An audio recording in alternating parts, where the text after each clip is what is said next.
ইসলাম আল্লাহ রাব্বুল আলামিন দিয়েছেন, প্রত্যেক নবীদের সময় মুজিজাগুলো দিয়েছেন প্রত্যেকটি নবীর সময়ে যুগের চাহিদা অনুসারে।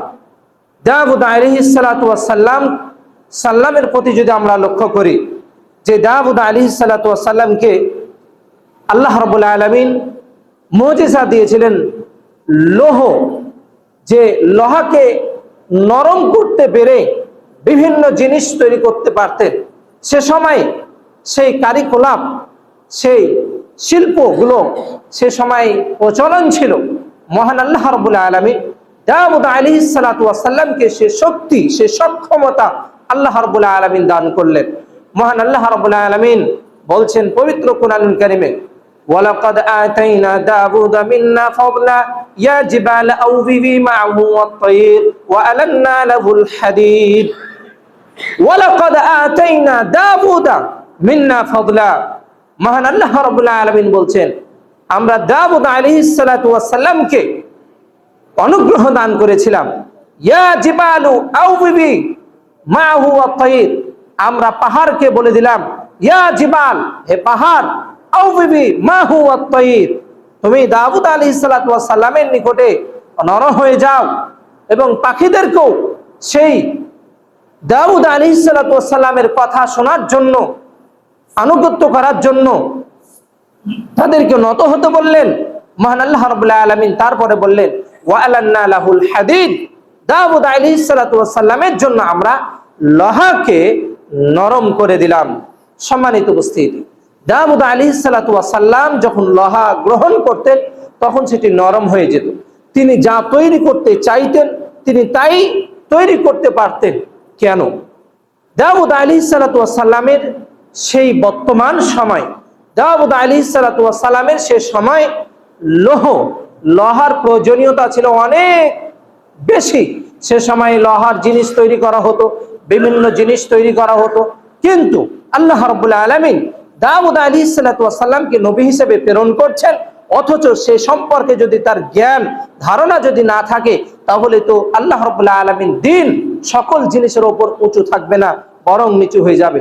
যার কারণে আল্লাহ রাব্বুল আলামিন দাউদ আলাইহিস সালাতু ওয়াস সালামকে সেই সক্ষমতাটি আল্লাহ রাব্বুল আলামিন দান করেছিলেন। এবার আসি আমরা মুসা আলাইহিস সালাতু ওয়াস সালামের সময়। মুসা আলাইহিস সালাতু ওয়াস সালামের সময় জাদু প্রকট ছিল।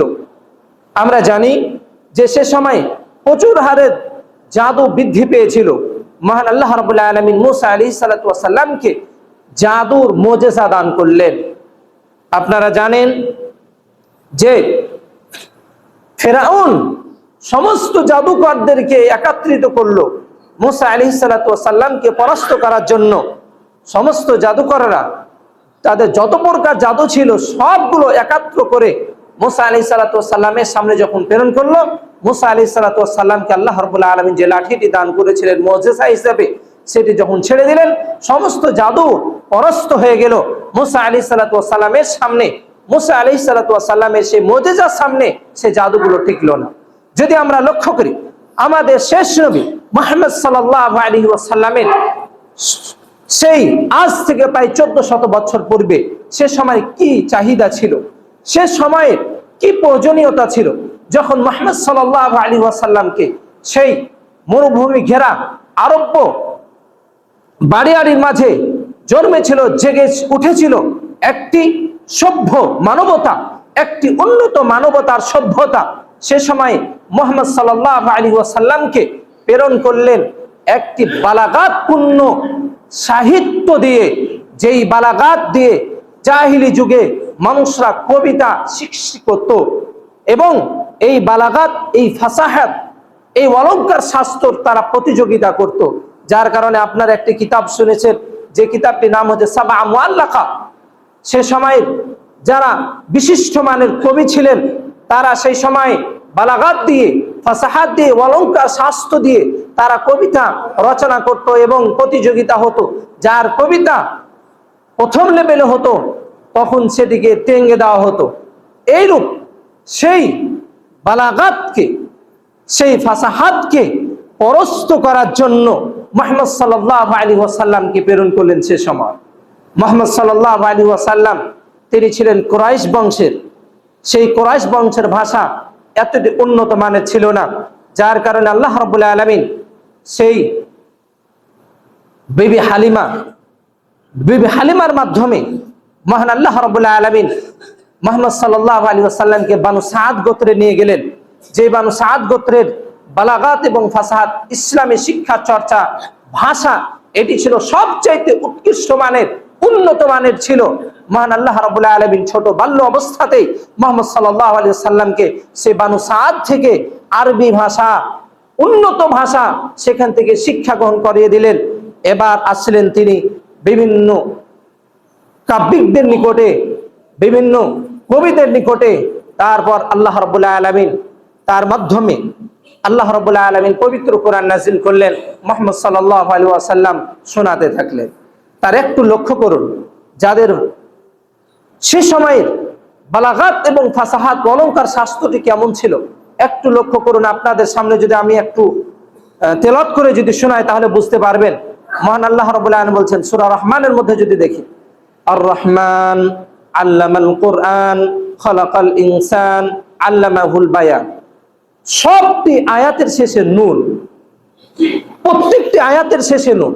এবার দেখুন মহান আল্লাহ রাব্বুল আলামিন বলছেন ওয়ান নাজমি ইযা হাওয়া মা দাল্লা সাহিবুকুম ওয়া মা গাওয়া ওয়া মা ইয়ানতিকু আনিল হাওয়া ইন হুয়া ইল্লা ওয়াহয়ুন ইউহা আল্লামাহু শাদীদুল কুওয়া। সব শেষে ওয়াও, ওয়ায়ের পরে ইয়া। এইভাবে বালাগাত মানে আপনি এমন একটি কবিতা উল্লেখ করবেন, কবিতা আপনি রচনা করবেন, যে কবিতার শেষের অক্ষর প্রত্যেকটি ওয়াও হবে, অথবা ইয়া হবে, অথবা নুন হবে, অথবা মিম হবে। যদি আপনারা আমার ফেসবুক আইডি হাফেজ আব্দুল আওয়াল যদি দেখেন, তাহলে আপনারা কয়েকটি আমার কবিতা দেখতে পারবেন আরবিতে, যার অক্ষর 8 লাইন বিশিষ্ট আমি লিখেছি। তার প্রত্যেকটি অক্ষর শেষের অক্ষর হচ্ছে মিম দিয়ে অথবা নুন দিয়ে। এইভাবে 3টি আমি কবিতা লিখেছি, তারপর সেখানে আমি ছেড়েছি। সম্মানিত উপস্থিতি, যে কথা বলছিলাম যে মুহাম্মদ সাল্লাল্লাহু আলাইহি ওয়াসাল্লামের সময়, সে সময় বালাগাতের গুরুত্ব ছিল প্রচুর, ফাসাহাত অলংকার শাস্ত্রের গুরুত্ব ছিল প্রচুর। সে সময় আল্লাহ রাব্বুল আলামিন মুহাম্মদ সাল্লাল্লাহু আলাইহি ওয়াসাল্লামকে সেই বালাগাত, সেই ফাসাহাত দিয়ে প্রেরণ করলেন। তাহলে সেই বালাগাত দিয়ে, ফাসাহাত দিয়ে সমস্ত সেই আরব গোষ্ঠীর যে বালাগাত ছিল, সব বালাগাতকে পরাস্ত করলেন মুহাম্মদ সাল্লাল্লাহু আলাইহি ওয়াসাল্লামের এই বালাগাত, আল্লাহ রাব্বুল আলামিনের এই ফাসাহাত, আল্লাহ রাব্বুল আলামিনের এই কালাম, পবিত্র কোরআন আল কোরআন।